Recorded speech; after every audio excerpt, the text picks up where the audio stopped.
After many years of hard work, all those late nights had finally paid off for young Felix. Since graduating, many of his friends found jobs on the island of Various, within the College of Innovation. He, however, held out for a job working directly with the Eskin government. After many background checks, he was offered a position simply titled Research Assistant at Facility. After making his way to the agreed meeting zone, he is taken through the thick woodland by a pair of armed guards wearing matching uniforms. Thick cream and blue gambesons with half-plate and standardised Eskin military single-handed swords at each of their hilts, one carrying an orange-gemmed wand. All in order, all in perfect presentation. What have I got myself into? Eventually, they reached a sprawling stone and bricked complex. Listed atop what Felix can only presume are the front doors, being the only doors within sight of this building, are the words Facility 12. Walking through these doors, he is met with a bland monotone inside. He is taken through a rigorous set of tests and questioning to ensure Felix is exactly who he says he is. What is this place? For so much security. I did all my background checks. Once Felix completes the rigorous testing, he is left in an office, the grey shades of the facility this far carrying on into this room, where he had been sat in front of a wooden desk. Upon it is a nameplate with a simple inscription, Dr. Cordelia Fenchurch. Around the room are stacked bookcases and framed diplomas belonging to the doctor.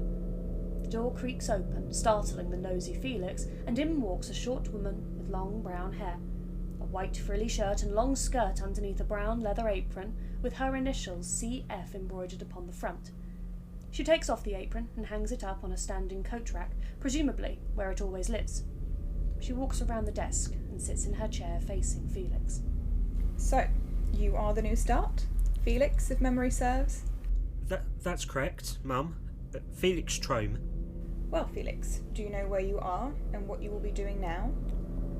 I wasn't told much. Just that I was given a position, that I wasn't to tell anyone about it, and come to the meeting point at the specified time. I see. Well, how about I give you a little tour and explain in a bit more detail for you? Come along. They both rise from their seats, with Dr. Fenchurch leading the way and Felix following close behind. They turn out of her office and down a long stretching corridor. Simple, unadorned walls illuminated by braziers at regular intervals. The only decorations are signage, pointing towards the closest emergency exit. You will be assisting me in understanding these AMOs. AMOs? Yes, anomalous magical occurrences. Beings, creatures, or objects that are contained within this complex. Contained for the safety of Esker and the realm. Many of your colleagues' jobs will be to contain these AMOs, but our purpose goes beyond that. Understanding these things allows us to better contain them. When they are first contained, we have to go off of the limited information that is handed over from eyewitness accounts. These accounts can often be misunderstood or wrong. How do you mean? Cordelia stops by a solid steel door, a large wheel with a symbol embossed within the middle. Let's take a ghost, for example. A witness tells us it can fly through a wall, but is that actually the case?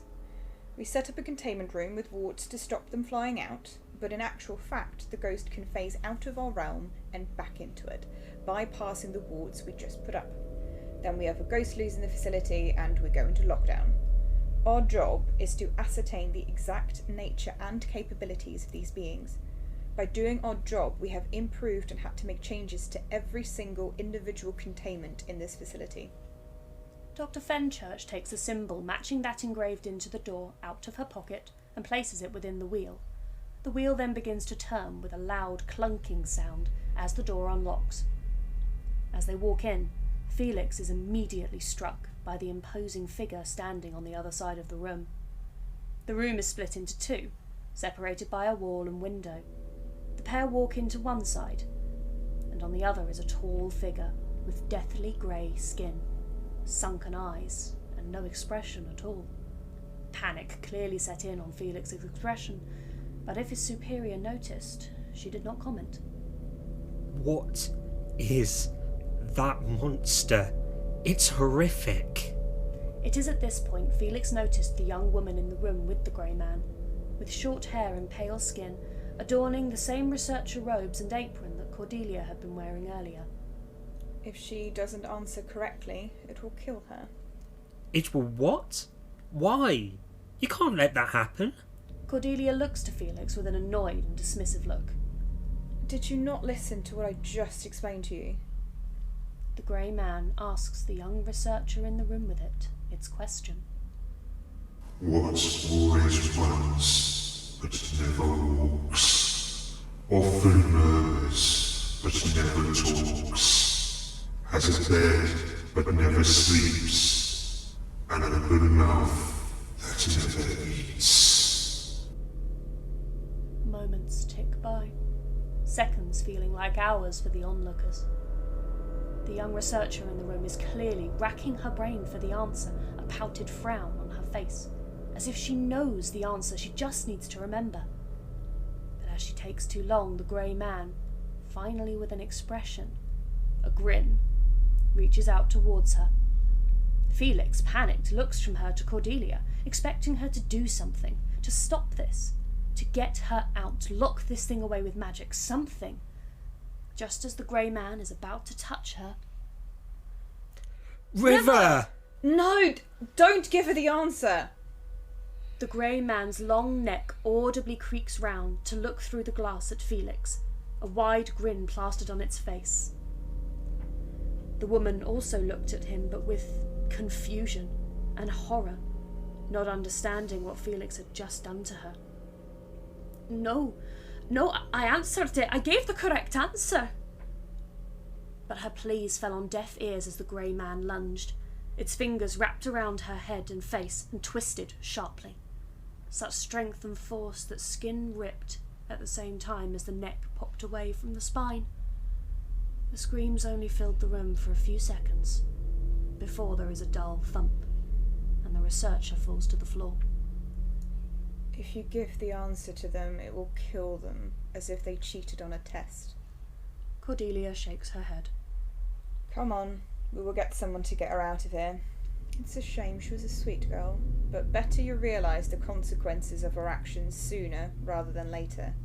Mistakes will be made, and learning this now means you'll be more careful with your actions in the future. But someone just died. Yes, they did.